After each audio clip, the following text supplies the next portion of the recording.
iniciar então fazendo a nossa prece, suplicando aos nossos benfeitores espirituais, amigos da espiritualidade superior que aqui conosco se encontram, para que nós, nesse instante, possamos remover dos nossos corações, das nossas mentes, vibrações de preocupação, problemas, para que nós possamos, nesses poucos instantes, nos concentrarmos nas benesses, nos ensinamentos de nosso Senhor Jesus Cristo, suplicando ao Mestre querido as suas bênçãos para cada um de nós, para que nós possamos estudar contigo e compreender, nem que seja um pouquinho dos teus ensinamentos, e por caridade, ó Senhor, dai-nos força para que esses ensinamentos não fiquem conosco apenas nas nossas mentes, mas por caridade nos auxilia para que nós possamos nos esforçar cada vez mais para a prática do bem, do amor e da caridade. E agradecidos, ó Senhor, pelas bênçãos que nos visitam nesse instante, com tanto carinho, tanto amor, que recebemos da espiritualidade superior, e nós iniciamos, Mestre querido, esse humilde estudo da noite de hoje. Se conosco, Senhor, hoje, amanhã e sempre, e que assim seja. Que Jesus os abençoe. Nós agradecemos a todos pelo carinho, nós agradecemos por estarmos aqui e, sim, parece que nós trouxemos a chuva. Foi só você vir de verdade e a chuva caiu. Exatamente. Deixa eu acompanhar. Então, pessoal, nós vamos dar continuidade a um estudo relacionado ao livro Mecanismos da Mediunidade. E antes desse estudo, foi-nos sugerido ler um texto do livro Pensamento e Vida de Emmanuel. Um livro pequenininho que, se todos puderem, hoje é muito fácil as coisas na internet, tem um site que chama Bíblia do Caminho. Só vocês colocarem no Google Bíblia do Caminho. Vocês digitam lá Bíblia do Caminho, Pensamento e Vida. Lá no Google, vocês vão ver a primeira edição de todas as obras de Chico Xavier. Todas as obras de Chico Xavier, de graça, da internet, para a gente ler. Então, se tiverem oportunidade, então, está à disposição de todos nós. E o capítulo que escolhemos para falar é o capítulo 23 do livro Pensamento e Vida, em que Emmanuel começa falando para nós o seguinte: antes da gente iniciar o estudo do capítulo em si,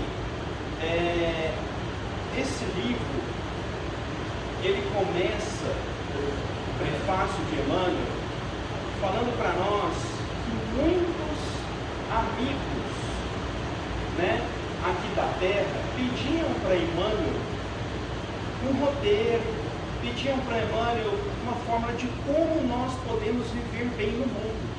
Eu sempre disse para Emmanuel, como que a gente pode ver? Então Emmanuel, apiedado de nós, ele trouxe uma cartilha. Essa cartilha vem do mundo espiritual.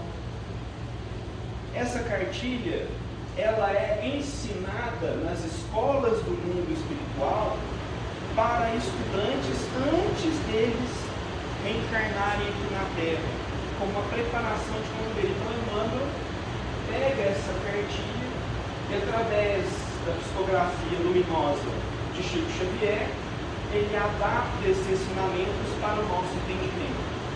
Então Emmanuel começa assim: auxiliar espontaneamente é refletir a vida divina por intermédio da vida de nosso eu, que se dilata e engrandece à proporção que nos desdobramos no impulso de auxiliar. Tem uma palavrinha aqui que, quando nós lemos, ela nos nos chamou bastante atenção. Vamos fazer um pequeno exercício aqui. Como a gente não vai poder conversar, que a Betânia proibiu, estou brincando, Betânia, no intervalo. Então fiquem à vontade, então, esse estudo é um estudo nosso. Né? Então nós acreditamos que nós vamos conseguir nos enriquecer muito mais, né? Com comentários, quem tiver alguma dúvida, para que nós possamos todos aprender. Que palavrinha vocês escolheriam ali naquela frase para destacar? Olha, essa palavrinha aqui me chamou atenção nessa frase. Que palavrinha? Esse não. Obrigado, Betânia. A gente não combinou, só quer deixar claro. Faz 300 anos que eu não vejo a Betânia, não, nem tanto tempo assim. Mas, obrigado. Uma das palavrinhas que me chamou a atenção é espontaneamente. E por quê? Porque senão a gente vai ficar num vício que, infelizmente, nós religiosos, né, aqueles que seguem uma religião, isso que nós queremos dizer por nós religiosos, aqueles de nós que seguimos uma religião, não importa se é doutrina espírita, católica, protestante, a gente começa a fazer negócios com Deus. Aí a gente pega e fala assim: ô Deus, vem, então, eu vou entregar umas 2 cestas básicas ali para Betânia. Aí o senhor dá uma aliviada para mim, por favor, porque a vida é difícil. A gente começa a fazer escambo. Então, essa palavra me chamou muita atenção, porque é uma chamada de atenção para o nosso eu. Será que nós estamos mercantilizando o nosso relacionamento com Deus? Assim, Deus, então eu vou ajudar fulano aqui, mas o senhor me ajuda ali. Meu filho está com problema, minha esposa está assim, eu estou com dor no estômago. O senhor me ajuda? É assim que funciona?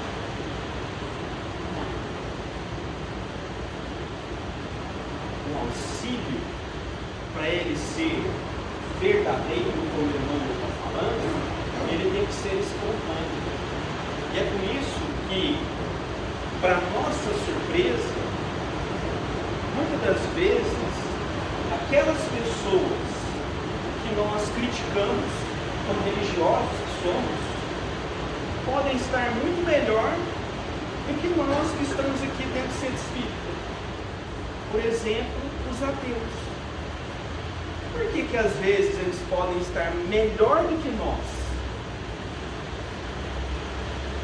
Muitas vezes, querendo ou não, eles são mais cristãos do que os religiosos. Que a maioria dos religiosos fala da boca para fora e não pratica. Os outros já não acreditam na religião justamente por isso, porque vê não acontecendo nada, só a mercantilização. Como, vamos falar assim, eles não acreditam, então quando eles auxiliam, eles não esperam nada em troca. Eles fazem aquilo ali por amor. Eles fazem aquilo ali de coração. Então, quando alguém está passando por necessidade, eles não mercantilizam com Deus. Então, assim, Deus, eu vou fazer tal coisa, o senhor vai fazer tal coisa para mim. Para ilustrar um pouco disso que Emmanuel fala para nós, a gente traz uma historinha do livro Contos e Contos, de Chico Xavier, do Espírito Irmão X, que nós sabemos que é Humberto de Campos. A leitura se chama Maior Dádiva. Jesus, ele estava no templo com os discípulos. E ali,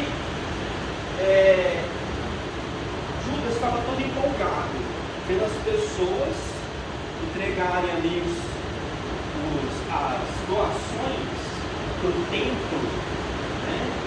E sempre uma pessoa ia lá colocava tantas moedas de ouro, aí Judas ia todo empolgado, nossa Jesus, olha ali, o Zezinho ali tem 100 moedas de ouro, olha que beleza Jesus, como ele é abençoado.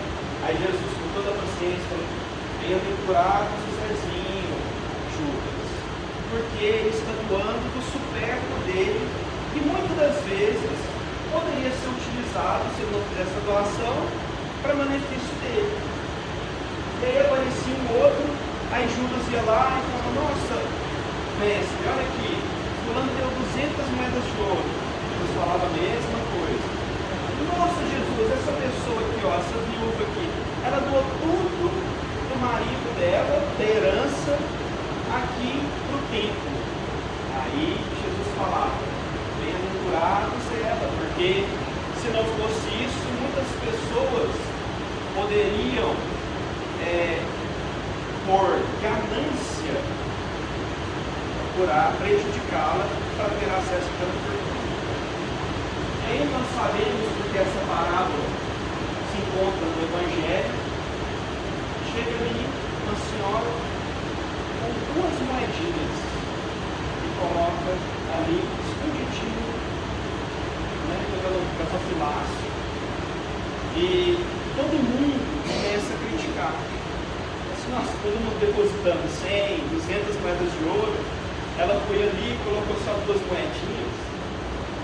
Então, para surpresa de todos, Jesus fala, em verdade vos digo, que essa viúva doou muito mais que todos os outros.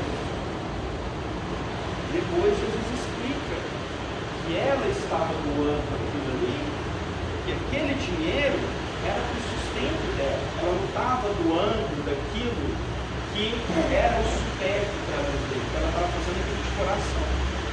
Então, quando todos saíram do templo, ficou Jesus e Pedro. E aí passa uma senhora no templo, e essa senhora, ela começa então a limpar o templo. Sujeira que estava ali, ela tira, os bancos que estavam sujos, ela começa a limpar. E Jesus fala para Pedro, verdade vos digo, que essa aqui deu mais do que a viúva. Por que Jesus falou isso?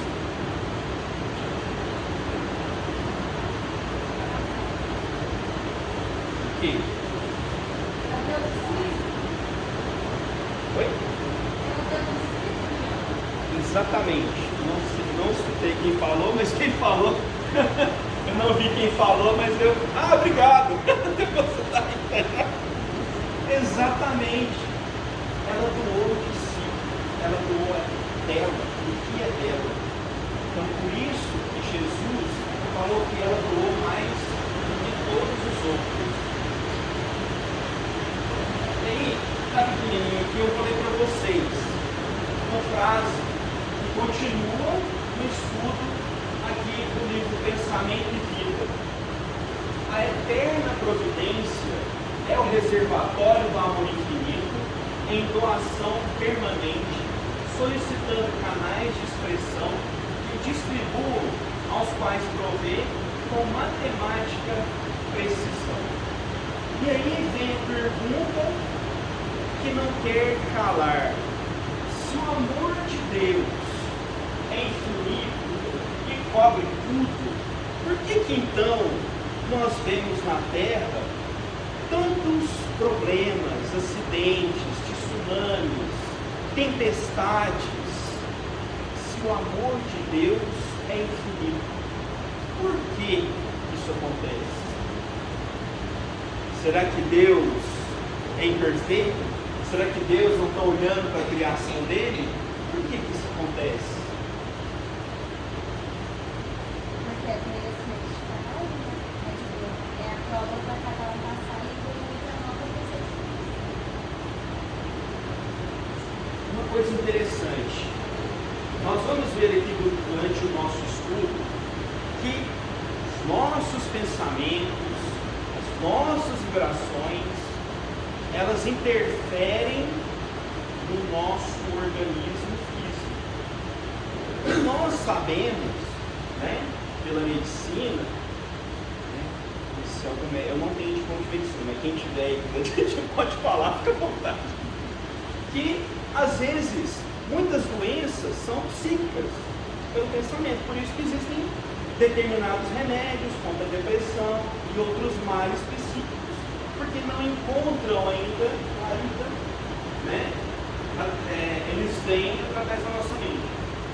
se nós fazemos isso com o nosso corpo, quando a gente está nervoso, a gente fica às vezes com ansiedade, pessoas às vezes têm ataque de pânico, imaginem todos esses pensamentos, vamos falar assim, nós não somos anjos, né?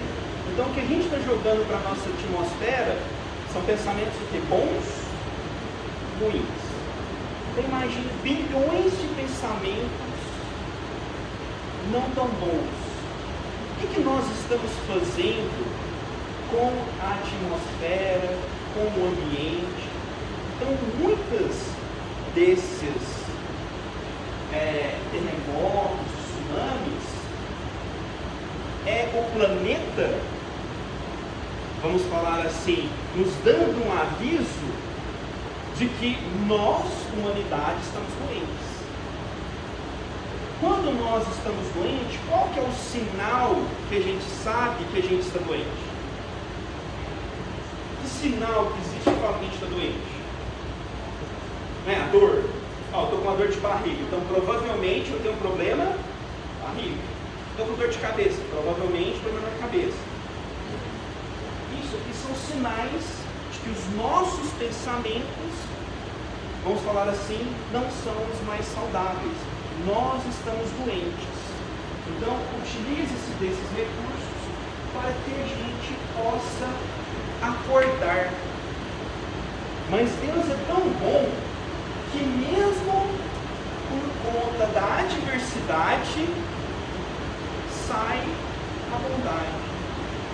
Quando acontece determinado desastre, como nós vimos que aconteceu aqui em Minas, o que muitas das vezes a gente vê acontecer? Nossa, região ali, pessoal está desabrigado, não sei o quê. O que começa a ocorrer quando a gente vê essas notícias? As pessoas se tornam o quê? Mais solidárias, né? Começam a ajudar.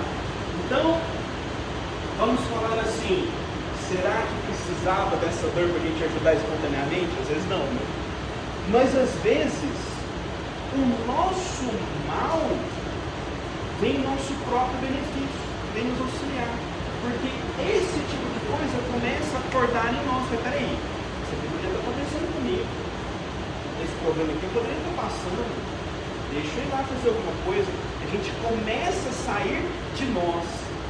A gente acha que a nossa vida é muito difícil, né? Muito complicado. Mas é porque a gente não olha, às vezes, aquele que está pior do que a gente. Então, mesmo do mal, surge o bem.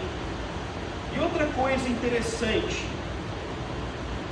que está ali, que Emmanuel fala para nós, que o amor infinito de Deus, ele se expressa através de alguns canais. E esses canais somos nós. Então, se o amor de Deus, ele derrama em todas as nossas cabeças aqui. Mas se a gente não passa isso para frente, ele não vai chegar do outro lado. Pode falar, mas... Vamos supor lá na Amazônia. 2 pessoas estão trabalhando para manter a mata ali protegida. Mas tem milhões indo. Aí vem ali um colapso. Aquela pessoa que está lutando para manter, também é ela. Aí nós vamos chegar num ponto que muitas das vezes nós não compreendemos. Muito se fala no planeta de regeneração, né? Ele fala, nossa, nós vamos virar um planeta de regeneração. Vamos virar um planeta de regeneração. O que é um planeta de regeneração? Pegando essa definição de Emmanuel aqui e pegando o que você falou, planeta de regeneração é quando nós temos mais pessoas tentando ajudar do que atrapalhar. Porque se nós temos mais pessoas querendo ajudar do que atrapalhar, o nosso mundo vai ser o quê? Melhor. Vamos pegar ali uma pia cheia de louça para lavar. Põe exemplo que a Márcia adora esse exemplo. A pia é cheia de louça para lavar. E tem 10 pessoas morando na casa. 10. Mas igual a Márcia falou, só uma lava a louça. Muito provavelmente essa pessoa é quem? É a mãe. Porque ela que tem amor pelos filhos, pelo marido, pelo sobrinho, pelos netos. Então quem está lavando a louça é a mãe. Né? E a gente sempre vê as mães falarem: nossa, essa louça nunca acaba. Por que a louça nunca acaba? Porque na hora que ela termina de lavar, vem o Filho de Deus e coloca mais um prato sujo para ela. Por isso que a louça nunca acaba. E por isso que nós estamos num mundo de provas e expiações. E aí a gente consegue responder a sua pergunta. Essa mãe que está fazendo ali o trabalho por 9, o merecimento dela é igual aos outros 9 ou é maior? Então, o trabalho que ela está fazendo é por 9. Mas quem está ganhando com isso? São os outros 9? Não, ela. Então, a doação que ela faz, o trabalho que ela faz, ela que está ganhando. Ela está sendo merecedora, porque ela está recebendo perdão. É uma alma que vai perdoar mais, vai compreender mais, vai entender mais. Então, o ganho é dela, mas não é para o planeta, para todos nós. Então, quando nós alcançarmos o mundo de regeneração, é quando pelo menos 5 pessoas ali quiserem lavar a louça também. Aí equilibra. Porque aí nós vamos ter mais pessoas ajudando. Muitos dos problemas que nós temos são por causa do nosso endurecimento. Muitas das vezes nós não precisaríamos passar por determinados problemas. Mas nesse exemplo que você falou, às vezes nós passamos por causa do endurecimento de todos nós. Mas aquela pessoa que, mesmo na adversidade, ela se mantém firme na fé e trilha o caminho do bem, ela vai evoluir mais rápido, mesmo com esse problema. Às vezes, ela não precisava passar por algumas provas, mas se ela passa e passa com resignação, o mérito é de quem? Dela. Então, muitas das vezes, muitos problemas nós não precisaríamos passar na terra, não precisaríamos, mas devido a nossa no endurecimento do nosso coração, nós passamos. Para mostrar isso, a gente vai dar um exemplo. Nosso mundo, todos nós poderíamos viver num mundo em que todos falassem uma mesma língua. Se eu for viajar e lá para tal lugar, eu tenho que falar inglês, eu tenho que falar francês, eu tenho que falar não sei o quê. A espiritualidade planejou para nós um mundo onde houvesse apenas um único estado, uma única nação, e que todos fizéssemos parte dessa única nação. Não seria legal isso? Não ter divisão? Porque a guerra é o quê? Brasil é mais bonito que os Estados Unidos. Tira esses gringos daqui, isso que tem. Não seria um mundo legal? Mas a gente não quis isso. Por que você está falando isso, Fabiano? A gente vai encontrar isso no livro Caminho da Luz, do Império Romano. E que a espiritualidade passou para a gente, estruturou um império, um estado, um país, onde todos pudessem viver falando uma mesma língua, com uma mesma cultura. Mas nós não quisemos. A gente usou todos os benefícios que a espiritualidade superior concedeu para o Estado. Acha, beleza, nossa, que beleza, meu país é poderoso, então eu vou começar a tripudiar dos outros. Então a gente pegou esse presente da espiritualidade e a gente jogou fora. Precisava, às vezes a gente está passando ou seguindo esses momentos que a gente está seguindo? Não precisava. Mas devido ao nosso endurecimento nós estamos seguindo.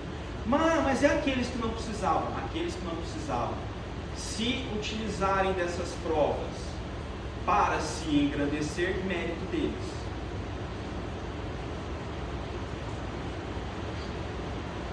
E aí ele continua: é necessário, porém, que estejamos de atalaia no celeiro de nós mesmos, a fim de que não impeçamos o eterno dar-se de nosso Pai, dando incessantemente dos bens de que Ele nos enriquece.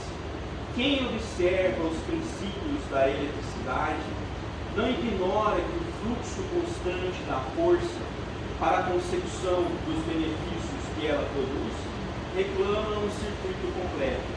Se não houvesse polos positivos e negativos, não disporíamos do favor da luz e do movimento. Quem conhece igualmente o manancial sabe a água para manter-se pura exige escoadouro. Toda obstrução, por isso mesmo, significa inércia e enfermidade. A lei do auxílio permite a solicitação, mas determina a expansão para que a ajuda não desajude. O sangue que não circula gera necrose e traduz cadaverização dentro do corpo vivo. O que Emmanuel quis falar aqui para nós?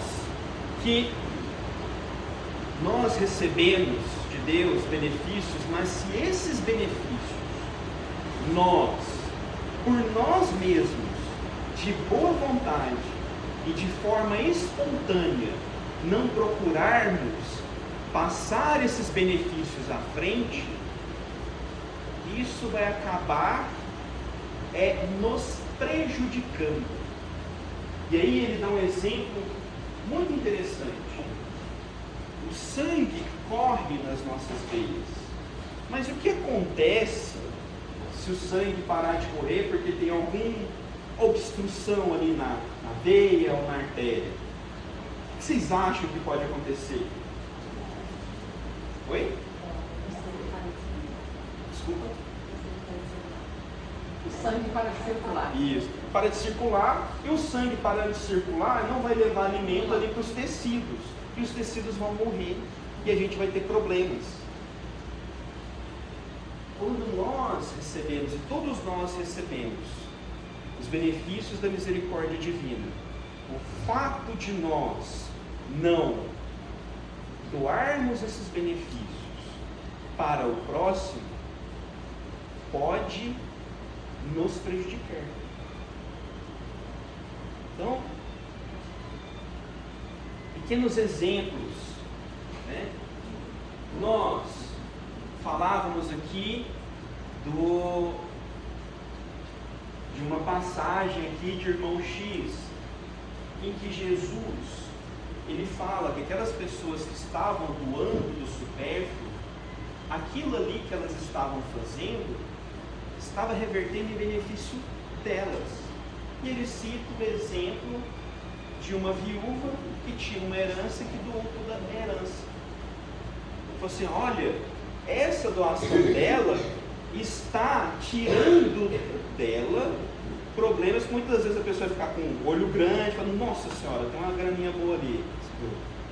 O marido dela desencarnou e tal, vamos aproveitar. Então, muitos dos benefícios que nós recebemos, se nós não doamos, não movimentamos, eles acabam nos atrapalhando. A gente sabe, se deixar a água parada ali, o que vai acontecer? Deixa a água parada ali, vai juntar insetos. Então, se a gente não movimentar, se a gente não usar os nossos recursos para o bem, isso vai acabar se refletindo em quê? Muitas das vezes, doenças, problemas, dificuldades que nós precisaríamos passar. Não.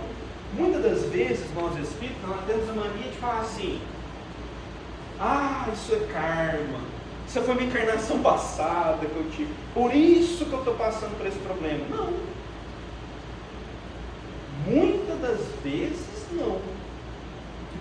Muitas das vezes os problemas que nós estamos atravessando não tem nada a ver com a encarnação passada, não.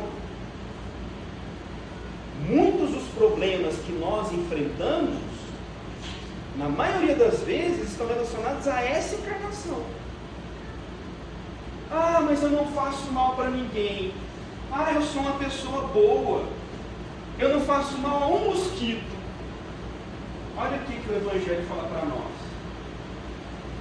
Submetei todas as vossas ações ao governo da caridade, e a consciência vos responderá.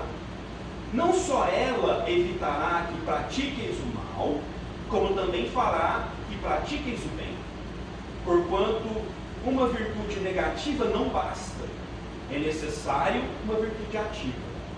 Para fazer-se o bem, mister sempre se torna a ação da vontade. Para se não praticar o mal, basta as mais das vezes, para se praticar o mal, basta as mais das vezes a inércia e a despreocupação.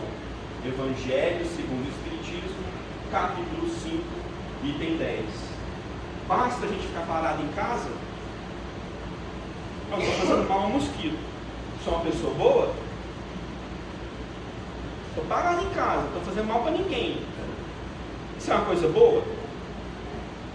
Porque não basta uma virtude negativa. O que é uma virtude negativa? Não estou fazendo nada.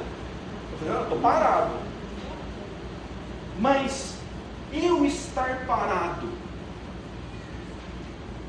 está contribuindo em quê com a sociedade, com os meus irmãos? Então o fato de eu falar assim, eu sou uma pessoa boa, eu não faço mal a um mosquito. Eu não posso falar isso de mim, porque eu já matei vários mosquitos. Eu não faço mal a um mosquito.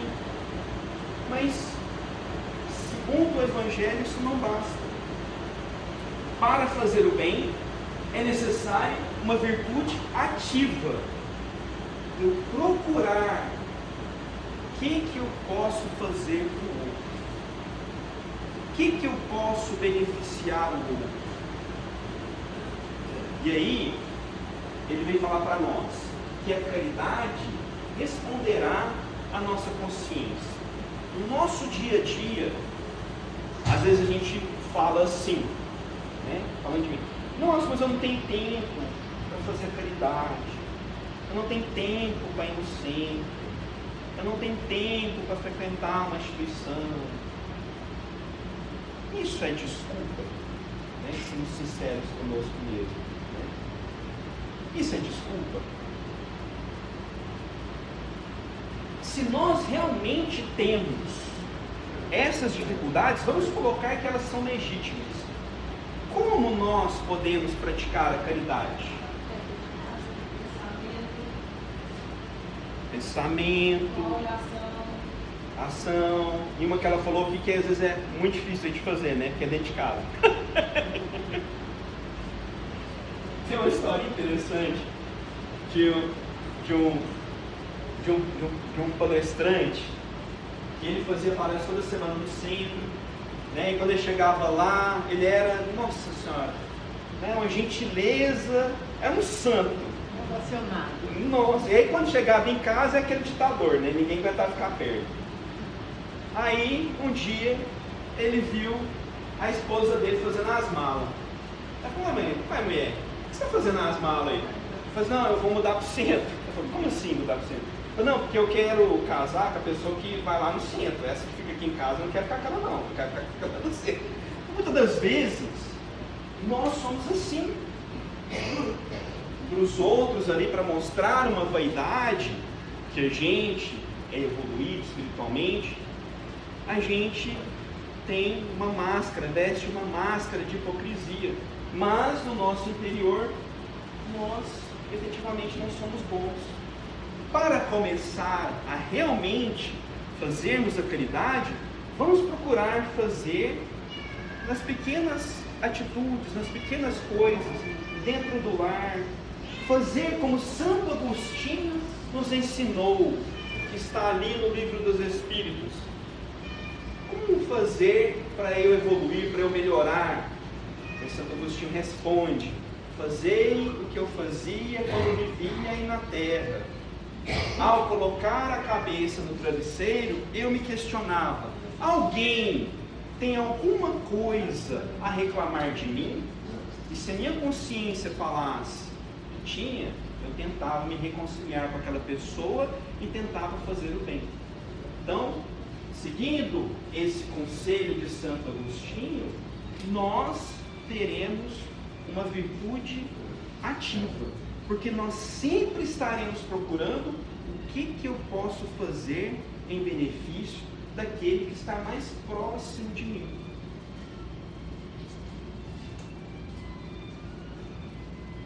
E continua: o homem que saiba governar muitos bens reunidos, construindo com eles a base do trabalho e da educação de muitos, é qual represa em lide no campo social, missionário do progresso que as leis da vida nutrem de esperança e saúde, segurança e alegria, ao passo que o detentor de numerosos bens, sem qualquer serventia para a comunidade, é um sorvedouro em sombra à margem do caminho, usuário infeliz, que as mesmas leis da vida cercam de angústia e medo, solidão e secura. O amparo que recolhemos corresponde ao amparo que dispensamos, e o amparo que dispensamos está invariavelmente seguido de vastos acréscimos potenciais para a hipótese de nos fazermos mais úteis. Isso explica essa passagem do Cristo, quando ele fala para nós: pois ao que tem se lhe dará, e terá em abundância, mas ao que não tem, até o que tem lhe será tirado. Se aquela pessoa usa os benefícios que ela tem para benefício do próximo, então Jesus irá conceder mais condições para que ela possa servir mais. Eu sei que eu vou estar usando um exemplo muito exagerado aqui, mas é para ilustrar este ponto. Sabemos que Chico, na sua missão psicográfica, Emmanuel falou para ele que era 50 livros. Nossa, Chico, então você tem que fazer 50 livros. Beleza, Chico. Ele foi lá. Quando ele terminou o 50º livro, ele chegou para Emmanuel: não, Emmanuel, agora encerrou, acabou os trabalhos, Ele falou: não, agora são 100 livros. Então tá bom. Aí chegou no 100º livro: não, Emmanuel, agora acabou, 100 livros, estou liberado. Ele falou: não, a gente conversou aqui, com os nossos benfeitores espirituais, e a gente está desapropriando o seu corpo. Aí agora, só Deus sabe quantos números. E está passando de 500, acho que chegou a 600 livros. Então, por que o Chico conseguiu essa façanha?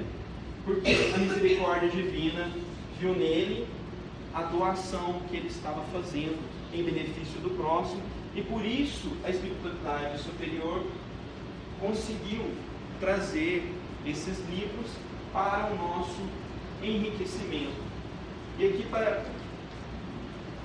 que a gente possa compreender um pouco que muitas das vezes os problemas que nós passamos, nós não precisamos passar.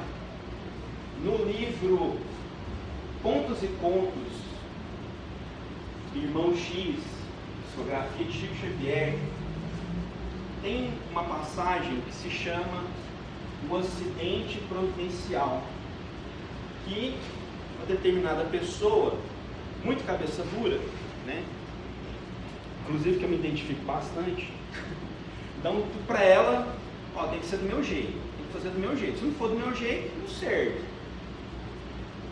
E por causa desse pensamento muito rígido, essa pessoa começou a ser influenciado por entidades que queriam o atraso dela. E começaram a usar esse pensamento dela de ser uma pessoa ditatorial, uma pessoa autoritária, para prejudicar esse irmão. E esse irmão, então, por causa disso, começou a ter problemas psicológicos. Vou terminar rapidinho, 2 minutinhos. Começou a ter problemas psicológicos. Esses problemas psicológicos, ele não imaginava que eram problemas espirituais, eram problemas físicos, problemas mentais, de alimentação. E as pessoas que visitavam a casa dele falavam: meu irmão, você precisa mudar o seu pensamento, você precisa ser mais flexível. E ele não admitia. E esses adversários espirituais começaram a incutir pensamentos dele de ataque de pânico. Ele saía andando pela casa, ele tinha insônia, ele ficava exaltado, saía correndo na rua. E aí eles colocaram um pensamento nele e falaram assim: olha, você vai subir em cima de uma mangueira ali para você respirar um ar mais puro. E a intenção deles era que ele caísse e se machucasse. E aí os benfeitores espirituais ficaram: nossa senhora, a gente precisa fazer com que ele não faça isso. Mas aí vem a pergunta: por causa do pensamento dele, Deus não é bom? Não deveria ajudar ele? Mas ele conseguiria receber essa ajuda? E aí o chefe desses benfeitores espirituais falou: não, ele vai adiantar, vamos deixar. O que aconteceu?